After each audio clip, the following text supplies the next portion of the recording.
감사한 내용을 나눕니다. 지난 월요일부터 목요일까지 저하고 우리 부목사 네 사람이 함께 복음전도 교회 개척 컨퍼런스를 다녀왔습니다. 특별히 원래 이번에는 부목사님들이 갈 수 없는 형편이었는데 특별한 은혜로 우리 교회는 가서 이제 우리 시간마다 같이 은혜 받고 또 나누면서 우리 적용하고 돌아왔는데요. 특별히 우리 부목사님 중 한 분이 세 번째 참여하니까 이제 뭔지 확실히 알겠다 이렇게 이야기하더라고요. 이번에 안 갔으면 큰일 날 뻔했다 그런 생각이 들었어요. 여러분 뒤에서 기도해서 감사하고 이제 깨달은 거를 설교에 적용하고 목회에 적용하는데도 만만치 않습니다. 많이 기도해 주셔서 성령의 강력한 역사로 우리 설교와 목회에 이 복음이 아주 중심이 되는 역사가 있도록 기도해 주시면 감사하겠습니다. 두 번째로는 어제 이교구 척사대회와 초등부 겨울 성경학교가 있었습니다. 그래서 초등부가 이제 마침으로 말미암아 겨울 행사가 다 마쳤고요. 이제 척사대회는 계속 있을 텐데 이 모든 과정들을 보면서 참 수고하는 분들이 참 많아요. 구석구석에도 저분들이 없다면 이런 일들이 안 될 텐데 그분들을 보면서 참 감사한 마음이 있습니다. 수고하고 섬기는 모든 분들에게 다시 한번 감사의 말씀을 전합니다. 세 번째로는 이제 그 컨퍼런스를 하는 동안 하나님께서 저에게 많은 깨달음을 줬는데 첫날 임플란트 하신 분들 아시겠지만 이게 빠져요. 지난번에 빠졌는데 이번에 딱 뭘 씹는데 뭐가 딱딱한 게 씹혀요. 이빨이 이렇게 빠졌어요. 그래서 이제 금요일 가서 붙이고 왔는데 첫날 빠지면서 그런 생각을 했어요. 하나님 뭘 말씀하시는 걸까? 그래서 더 조심하고 더 말 조심하고 더 음식 조심해야 되겠다. 그래서 처음 시간부터 마지막까지 아주 세밀하게 하나님 음성에 귀 기울이면서 은혜의 시간이었습니다. 때로는 고난이 어려움이 더 은혜의 통로가 되는 것을 다시 한번 경험하고 뒤에서 기도 많이 해주셔서 4일 동안 장례도 하지 않아서 우리 목사들이 마음껏 은혜 받을 수 있게 하신 것 감사하고요. 수고하신 분들에게 다시 한번 감사의 말씀을 전합니다. 자, 우리 제목을 한번 같이 보겠습니다. 오늘 제목이 뭡니까? 소명입니다. 이게 소명이란 말이 이 교회 바깥에서는 잘 사용하지 않습니다. 그래서 교회 처음 나오신 분들, 신앙생활을 얼마 하지 않은 분들은 도대체 무슨 말인가 그럴 수 있어요. 그래서 제가 이해를 돕기 위해서 간단한 설명을 해볼 텐데요. 제가 안산 동산교회에 있을 때, 부목사로 있을 때 한 번은 안산 동산교회 성극단에서 저에게 연극을 함께 하자고 제의가 왔어요. 제가 했을까 안 했을까요? 했어요. 그래서 제가 안산 예술의 전당 무대에 섰던 사람입니다. 이래봬도. 그리고 제가 연기하는 걸 보고 서툴었는데 남자 배우가 많지 않대. 이런 중년 남자 배우가 많지 않대. 그래서 저를 다른 극단에서 캐스팅하려고 하다가 제가 목사라서 안 됐어요. 오늘 특별히 우리 교회에서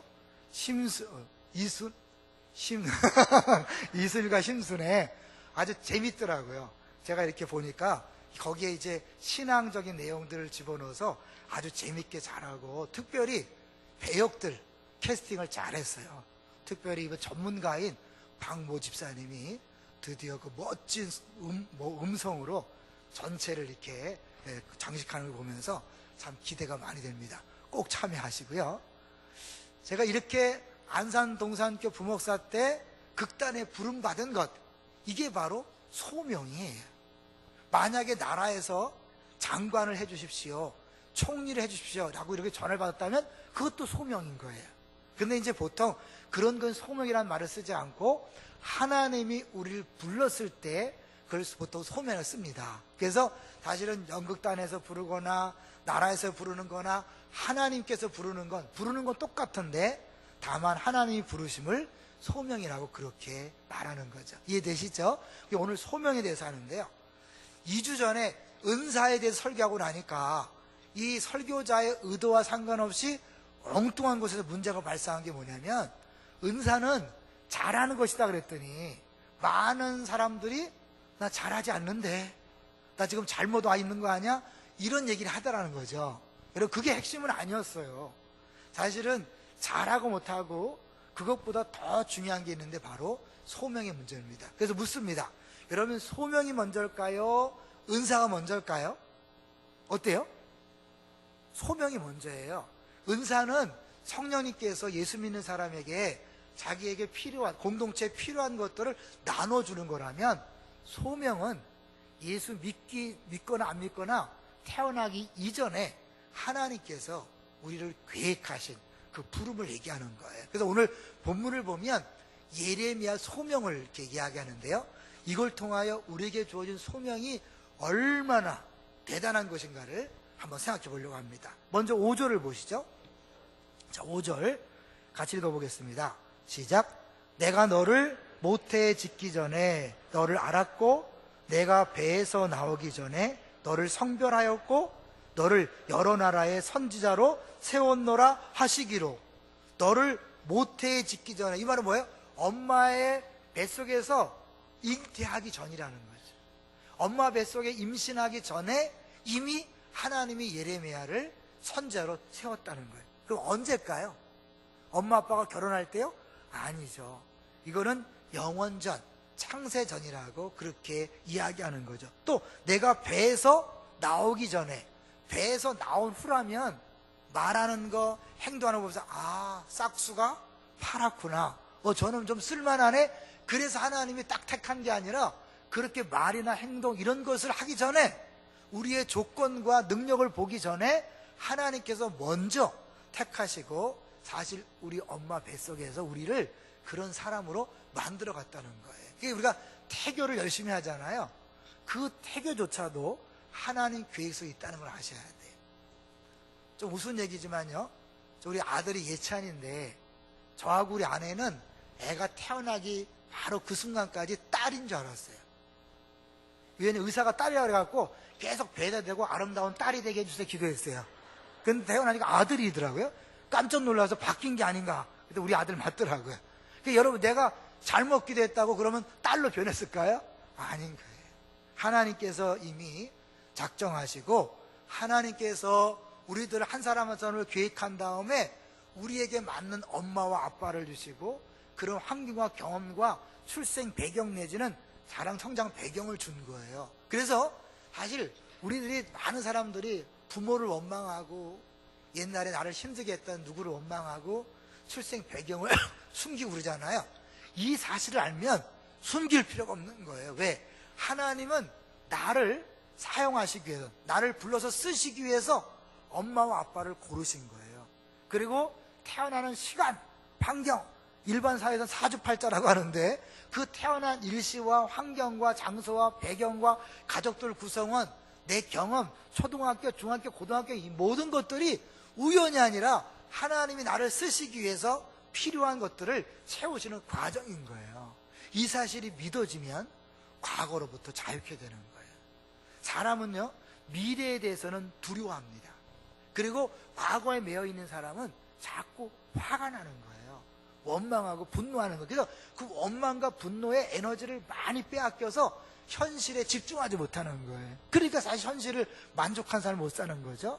그래서 과거로부터 자유케 될 필요가 있어요. 그 과거 자유는 오늘 본 말씀에 하나님이 우리를 부르신 것이, 내가 태어나서 말하는 것, 행동하는 것 얼마나 많이 배웠는가, 얼마나 실력 있는가를 본 다음에 택한 것이 아니라 먼저 택했다는 사실을 기억하시기를 주의 이름으로 축원합니다. 과거를 볼 때, 그때 이렇게 했으면, 그때 요 남자를 만났으면, 그때 이 여자를 만났으면, 이런 후회하죠? 안 하나요? 저는 안 해요. 저는 안 하는데 여러분 중에 하는 사람 있을 것 같아서. 근데 후회할 필요 없어요. 그것조차도 하나님이 다 하신 거예요. 여러분 아내, 남편 하나님 주신 짝인 줄로 믿습니다.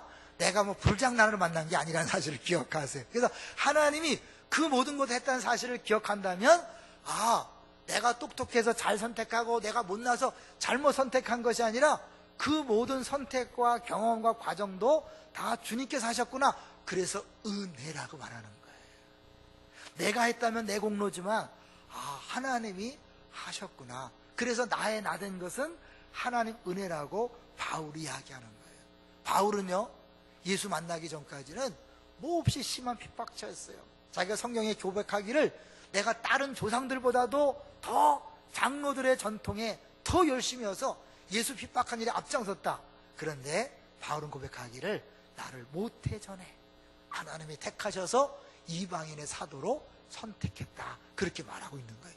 여러분을 지금 이 자리에 부르신 것 하나님의 놀라운 계획인데 그 계획은 갑자기 이루어진 게 아니라 영원 전에 시작된 일인 줄로 믿습니다. 이게 얼마나 놀랍냐면요. 저는 이제 이번에 이제 세 번째 그 스티븐 엄이라는 주 강사 목사님의 이제 강의를 들으면서 들으면 들을수록 너무 탁월해요. 나이가 나보다 어린데요. 너무너무 탁월한 거예요. 근데 이분은 그 한국에서 7살인가 미국으로 갔어요. 그래서 굉장히 어려운 시절을 지내고 한국인인가 미국인 정체성이 휘달리면서 많이 어려웠어요. 근데 그거를 하나님께서 잘 이렇게 조화를 시키니까 미국인의 강점, 우리 서양 사람들의 강점 있잖아요. 그 다음에 한국 사람의 강점, 이걸 두 개를 딱 이렇게 만나게 하셔서 너무너무 강의를 잘하는 거예요. 한국말보다 영어가 편해서 영어로 강의를 해요. 한국말 알아듣지만. 그냥 영어로 막 하다가 한국말을 막 하면 너무너무 쏙쏙 들어와요. 근데 그분이 그런 고백을 하는 거예요. 나는 내가 한국 사람들 앞에서 이렇게 강의하고 설교할 줄 꿈에도 몰랐다는 거예요. 지금도 미국 사람들 앞에서 목회하고 한국에 와서 이렇게 강의할 줄 몰랐다는 거예요. 본인은 몰랐지만 누구는 알았어요? 하나님은 아셨죠. 하나님이 그 일을 위해서 준비시켜 놓은 거예요. 이번에 누가복음 15장을 가지고요, 설명하는데 정말 놀라웠어요. 왜 아버지가 그렇게 체면을 무릅쓰고 달려갔는가? 사실은 그분이 그 리드모 교회의 그 목사님에게 배웠지만 그 목사님이 발견하지 못한, 그 동양 사람 아니면 알 수 없는 그 가장 잘하는 그런 개념을 가지고 그걸 설명하는데요.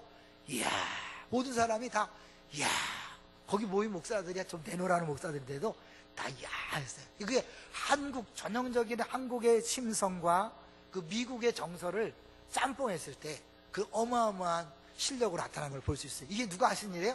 하나님이 하신 일이에요. 그래서 그걸 볼 때 하나님은요, 우리를 그냥 우리가 생각하는 것만큼 쓰는 게 아니에요.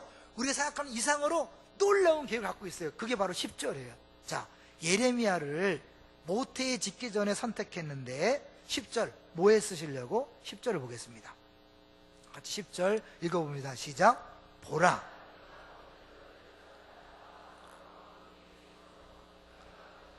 꽂고 파괴하며 파멸하고 넘어뜨리며 건설하고 심게 하였느니라 하시니라. 단순히 유다를 위한 선지자가 아니라 열국 모든 나라, 세계 모든 나라를 위해서 사용할 선지자란 말이에요. 그래서 그가 열국을 뽑고 파괴하며 파멸하고 넘어뜨린다. 그 예레미야 말 한마디로 나라가 무너질 수 있는 거예요. 또 뭐예요? 건설하고 심게 했다. 예레미야 말을 통하여 한 나라가 세워질 수 있는 거예요. 예레미야가 자기는 자기 자신을 그렇게 생각하지 않았지만 하나님은 그 예레미야를 그가 태어나기 전부터 그렇게 쓰시려고 작정하고 태어나게 하신 거예요. 근데 이 예레미야는 그것에 대해서 곧바로 순종하지 못합니다. 근데 예레미야 모습을 보면 우리 인간들의 모습을 볼 수 있어요. 여기 앉아있는 저와 우리 모두의 모습을 발견할 수 있어요. 자, 어떻게 했나 볼까요? 이렇게 하나님이요 직접 말씀했어요. 너를 창세전에 택했다라고 하나님 직접 말씀했는데 그 우리 같으면 어떻게 해요? 우와, 놀래서 감동해서 순종할 것 같죠? 근데 예레미야는 이렇게 반응합니다. 6절을 보시죠. 6절 시작. 내가 이르되 슬프도소이다. 주 여호와여 보소서. 나는 아이라 말할 줄을 알지 못하나이다 하니. 뭐예요? 나는 아이라서 감당할 수 없습니다. 이 6절의 말씀은요, 우리 인간의 실존을 보여주는 거예요. 늘 얘기했지만 아담과 하와가 선악을 알게 하는 나무 열매를 따먹은 다음에 어떠한 감정이 들어왔다 그랬어요? 두 개의 감정. 첫 번째는 하나님에 대한 두려움이 들어왔어요. 두 번째는 자기 자신에 대한 수치를 느끼게 됐어요. 이게 열등감이에요. 자존감이 낮아진 거죠. 그래서 인간은 모든 사람들이 늘 두려움에 떨고요, 자기 자신을 부끄러워해서 자기 자신보다 자기를 더 낮게 보고 약하게 봐요. 그래서 평생 이 두려움과 수치의 문제를 극복하려고 싸우는 게 교회 바깥이나 교회 아니에요. 교회 바깥에서 왜 돈 벌려고 그래요? 왜 높아지려고 해요? 그것으로 자기를 높여보려고 하는 거예요. 자기의 자존심을 세워보려고 하는 거예요. 사실 그런 걸로 세워지는 게 아닌데 안에 있는 그 두려움과 불안과 수치를 해결하려고 애를 쓰는 거죠. 우리는 복음 안에서 그것이 해결될 수 있습니다. 그런데요, 정말 진정한 복음을 만나기 전까지는 우리들 모두가 다 역시 두려움과 이 수치심 때문에 하나님께서 우리를 부를 때 이해하고 순종하지 못하는 거예요. 아주 작은 케이스에 보면 오늘 우리가 양육 수료식하고 간증했잖아요. 여러분이 기쁨의 동산교회에 오신 것 누구의 계획일까요? 하나님의 계획인 줄로 믿습니다. 여러분이 선택이 아니에요. 그 많은 교회 중에 어떤 분이 그랬다가 이 교회 처음 왔을 때 왜 이렇게 껌껌하냐? 우리 교회 다른 교회 보면 껌껌하대요. 근데 왜냐면 벽돌도 그렇죠, 나무 의자에다가 이게 조명도 그렇기 때문에 껌껌하고 새로 진 교회에 비하면 아니에요. 근데 여러분 어떻게 여기 등록하셨어요? 목사 때문에? 아니에요. 하나님이 하신 거예요. 저는 그렇게 믿습니다. 여러분도 믿죠? 하나님 우리를 하나로 묶어주신 거예요. 근데 여러분을 기쁨의 동산교회로 불러주신 그 안에는 양육도 포함되어 있다는 걸 잊지 마십시오. 왜 많은 교회 중에 우리 교회를 보내셨고 우리 교회는 하필이면 양육에 집중하는 교회, 전도와 양육에 집중하는 제1010 사역 공동체예요. 그렇기 때문에 양육은 여러분을 하나님께서 우리 교회에 보내신 목적 중에 하나예요. 그래서 제가 늘 광고할 때 하잖아요. 양육은 우리 교회에 오신 목적 중에 하나이기 때문에 꼭 하십시오. 근데 쉽게 반응할 수 있나요, 없나요? 못하죠. 많은 사람들이 아직 못하고 있어요. 이유는 많이 있지만 그 뿌리를 깊이 들어가 보면요, 두려움과 우리 안에 부끄러움이, 그것을 숨기려고, 그것이 드러날까봐 사실은 못해. 그건 여러분 한 사람 한 사람의 문제가 아니라 우리 모든 인간이 갖고 있는 건데, 다만 그런 거를 다른 것으로 자꾸 포장하고 이야기할 뿐이에요. 얘가 말씀을 준비하다 보니까 인도의 전설에 재미난 내용이 있더라고요. 한 목사님이 이 내용을 인용하는 걸 봤어요. 그 인도의 전설 중에 나오는 이야기인데요, 한 마술사가 지를 가만히 지켜보고 있으니까 막 무서워서 벌벌 떨더래요. 마술사니까 내가 뭘 무서워하는 거 가만히 본 다음에 고쳐줘야지 했더니 고양이를 보면서 떨더라는 거예요. 그래서 이 쥐를 고양이로 바꿔버렸대요. 이제 안 떨겠지 했는데 역시 떨더랍니다. 왜 떠는가 했더니 개를 보고 떨더래요. 그래서 이제 다시 개로 바꿔들어줬더니 또 떨더래요. 왜? 호랑이를 보고 떨더라는 거죠. 그래서 마지막으로 호랑이로 바꿔줬는데 또 떨더래요. 뭐 때문에 떨었을까요? 사냥꾼의 총 때문에 떨더랍니다. 그걸 보고 마술사가 이렇게 이해했다는 거죠. 내가 갖고 있는 두려움은 결코 사라지지 않는구나. 너는 별 수 없는 쥐다. 몸은 호랑인데도 여전히 쥐의 마음을 가졌구나. 도로 쥐로 돌아가거라. 몸은 호랑인데 여전히 쥐의 마음을 가졌구나. 여러분, 상황과 조건의 문제가 아니에요. 내 안에 있는 그 두려움과 수치감이 계속해서 우리로 하여금 정상적으로 하나님 앞에 반응하지 못하도록 그렇게 만드는 거예요. 이유는 많죠. 내가 시간이 없어서요, 바빠서요. 그런데 사실 내가 했다가 중단에 그만두면 안 될 것 같잖아요. 그게 누구 중심일까요? 그렇게 했을 때 남들이 아우 저 불성실한 것, 저 무책임한 것, 이런 소리를 들을까봐 내가 못하는 거잖아요. 결국은 뭐예요? 내가 어떻게 평가받는 거에 굉장히 두려워하는 거예요. 그러니까 내가 자신 있잖아요, 당당하잖아요, 자존감이 높잖아요. 누구 평가에 흔들리지 않는 거죠. 여러분, 복음이 뭐라 그랬어요? 복음은 하나님께서 나를 사랑하시되 나를 언제나 사랑하신, 이는 내 사랑하는 아들이요 내 기뻐하는 자라고 했기 때문에 그 하나님의 평가 때문에 내가 모든 사람의 시선으로부터 자유케 되는 거예요. 그러니까 하나님이 무슨 말씀해도 다 내가 자유롭게 반응할 수 있는데, 이 부분이 해결되지 않으니까 우리는 끊임없이 다른 얘기들, 다른 핑계들, 다른 이유들을 들면서 못하는데 근본 핵심은 동일하다는 거예요. 그것이 예리미하게 나타나는 거예요. 예리미 뭐예요? 나는 아이다. 그럼 두려움이라는 표현 어디 있을까요? 여기 내가 이래 슬프도소이다 할 때 이 슬프도소이다를 원래 언어를 보면 그냥 아 그런 거예요. 그러니까 근데 좋은 쪽에서 아가 아니라 어려운 나쁜 쪽에서 어이쿠 아이고 맙시다 이런 거예요. 그래서 이 예레미야가 자주 이런 표현을 써요. 계속해서 한 4번 정도를 이 예레미야서에 보면 슬프도소이다, 슬프도소이다. 그게 두려움을 표시거든요. 두렵기 때문에 두려워하고, 또 뭐예요? 나는 아니다. 하나님이 영원전부터 택해서 선지자 세운다면 하나님이 세우는 건데 나는 아니라고 생각하는 거예요.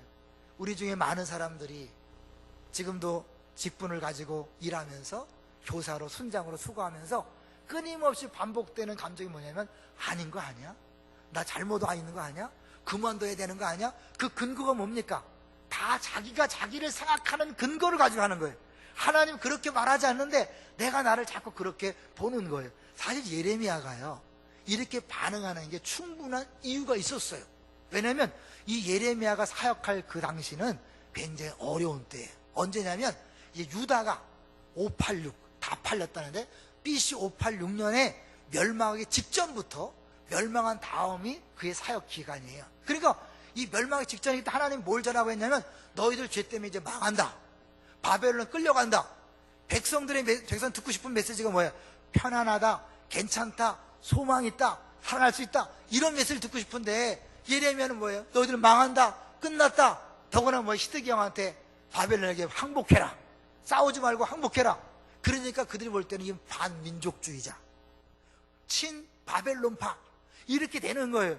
그러니까 이 예레미야가 그 일하는 게 너무 힘들죠. 그러니까 안 한다고 하는 게 인간 정서 입장에서는 당연한 거지만, 그 깊은 뿌리를 보면 그런 환경과 조건과 어려움 때문이 아니라 그 내면의 문제라는 사실을 우리가 아셔야 돼요. 그래야 우리도 마찬가지라는 거예요. 우리가 수없이 많은 핑계를 대고 이유를 대지만 결국 그것은 그 사람 때문이 아니라, 환경 때문이 아니라, 조건 때문이 아니라 여러분 안에 있는 해결되지 않는 그 두려움과 수치예요. 근데 덧뿌리는 뭐냐면, 여러분이 그걸 통하여 사실은 자기가 멋있는 사람으로 드러나지 않고 입증되지 않는 것을 무서워하는 거예요. 하나님이 그런 예레미야에게 뭐라고 말씀했습니까? 자, 볼까요? 이제 하나님께서 그 예레미야가 그렇게 거부하니까 말씀하죠. 8절을 보겠습니다. 8절 시작.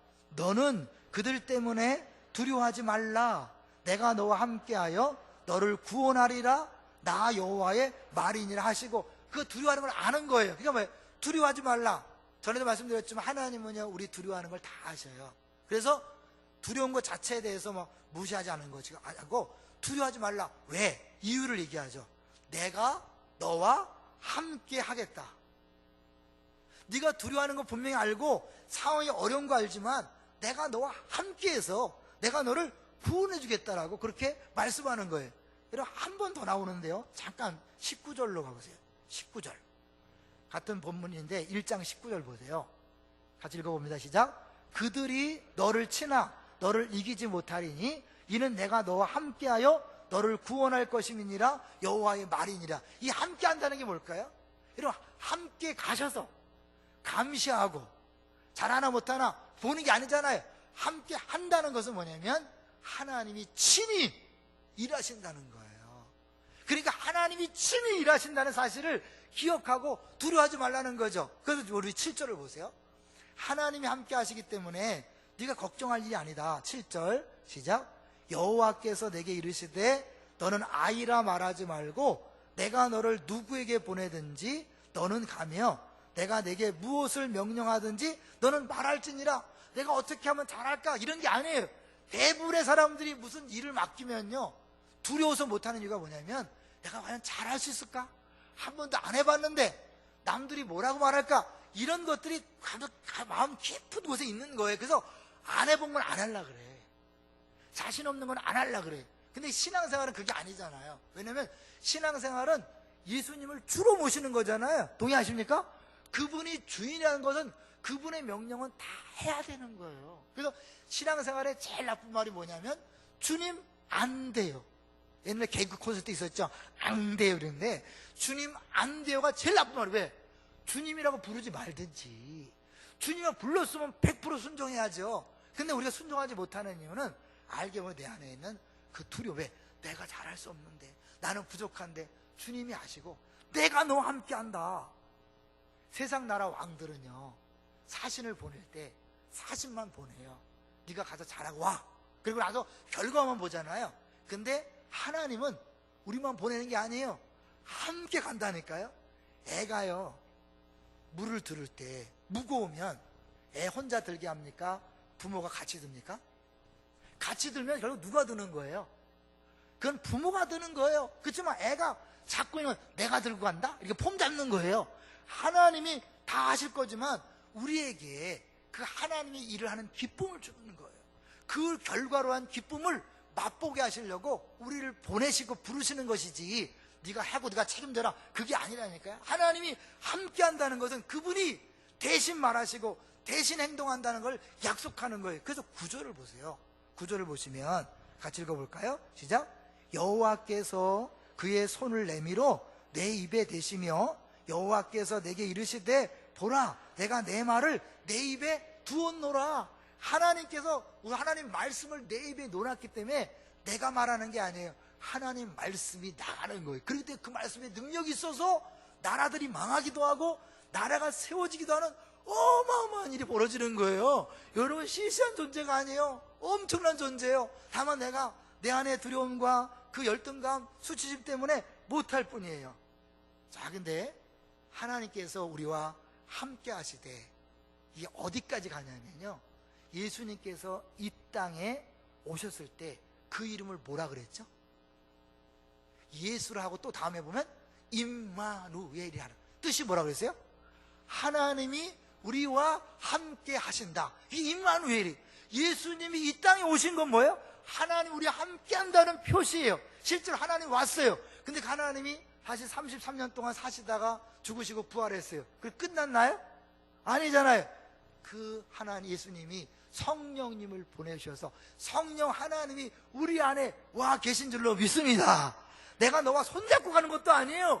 우리 안에 들어와 계신 거예요. 그래서 우리 연합된 거예요. 그렇기 때문에 하나님 우리를 볼 때도 이는 내 사랑하되 내 기뻐하는 자라고 하실 뿐만 아니라 내가 말하고 행동하는 것이 아니라 내가 그리스도와 함께 십자가에 못 박혔나니 그런지 이전에 내가 산 것이 아니요 오직 내 안에 그리스도께서 사신 것이라. 그 예수님이 내 입술을 통해 말하는 거예요. 우리 교회 집사님 한 분이 남편이 막 돈 때문에 너무 걱정을 하더래요. 자기도 모르게 한마디 했는데 남편이 그 말을 듣고 너무나 안심이 된다고 그러더라는 거예요. 누가 했을까요? 네, 하나님이 그 아내의 입을 통하여 남편에게 말씀하신 거예요. 남편이 아내의 말을 듣고 편안해진 거예요. 안심이 된 거예요. 여러분, 상황은 안 변했어요. 누가 하신 일이에요? 하나님이 그 입술을 통해 말씀하신 거예요. 그게 우리 신앙생활이, 우리 믿는 사람들의 특권이, 능력이, 여러분은 시시한 존재가 아니라 여러분은 성령님이 계시기 때문에 대단한 사람들이에요. 여러분을 통하여 하나님께서 그 일들을 이루시고, 그럴 때 뭐예요? 내 할 때는 1, 2, 3밖에 안 되지만 내 안에 계신 하나님이 하시기 때문에 10, 100, 1000, 만 이런 일이 벌어지는 거예요. 내가 말해놓고 놀라는 거예요. 내가 행동해놓고 놀라는 거예요. 우와, 원더풀. 하나님께서 일하시기 때문에 하나님의 크기를 경험하고, 이야, 이거구나. 신앙생활이 그때 감격이 있는 거죠. 여러분, 내가요 부끄럽지 않으려고, 두려움을 피하려고 안 해, 못해 막 담을 쓰고 안 해보세요. 아까 얘기했죠. 우리 집사님 간증했잖아요. 일단 양육하면 제일 좋은 게 뭐냐면 언니 동생이 생기는 거예요.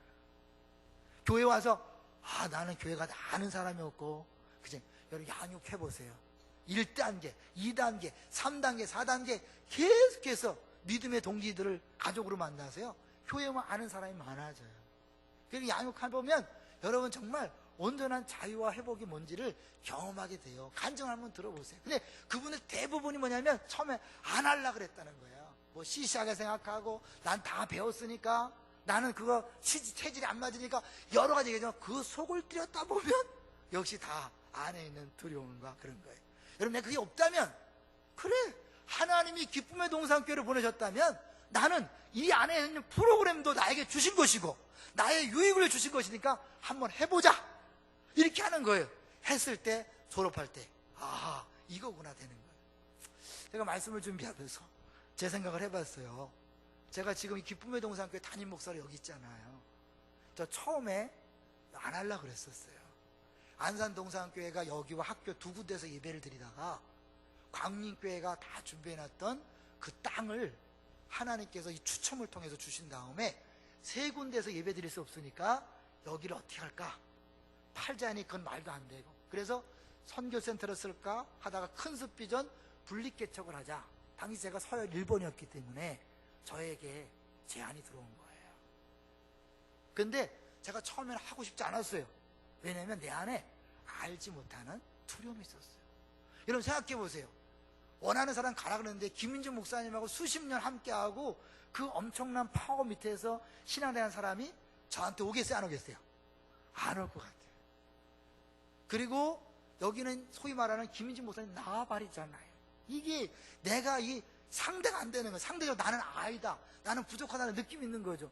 더 나아가도 안산동상 이렇게 삐까뻔쩍하게 멋있는 건물을 짓고요, 이왕이면 거기 가지고 똑같은 동상교회인데, 또 안산제일교회 정말 잘 져놓고 김민중 목사님, 고은 목사님, 정말 한국에 내놓으라는 목사님들이 목회하는데 그 가운데 딱 껴갖고요, 되겠어요, 안 되겠어요? 아무리 생각해도 머리를 계산이 안 돼요. 안 하고 싶었어요.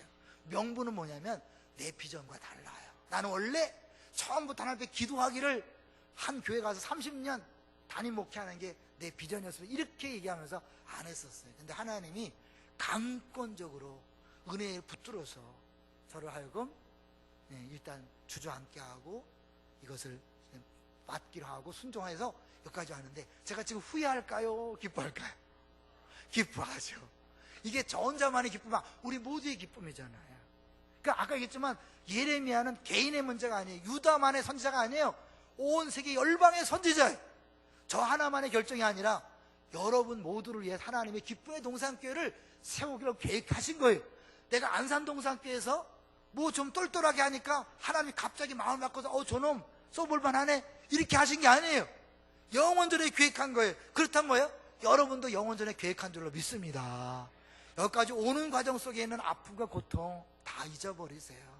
그들이 있었기 때문에, 그들이 사기를 치고 나를 힘들게 하고 괴롭게 했기 때문에 내가 여기 왔다, 하나님이 하셨구나 인정하면 용서되는 거예요. 왜?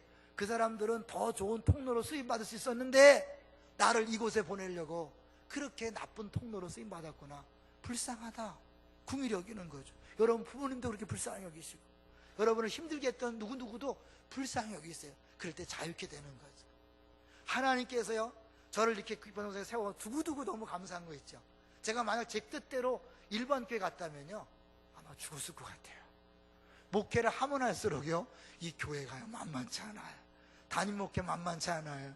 이 개척했는데도 이 정도라면 야 기존 교회 갔더라면 어떻게 됐을까, 그런 생각을 가끔 해보면서 너무너무 감사해요. 그리고 여러분 한 사람 한 사람이 너무너무 이뻐요. 왜? 이게 우연이 아니잖아요. 하나님 하셨잖아요.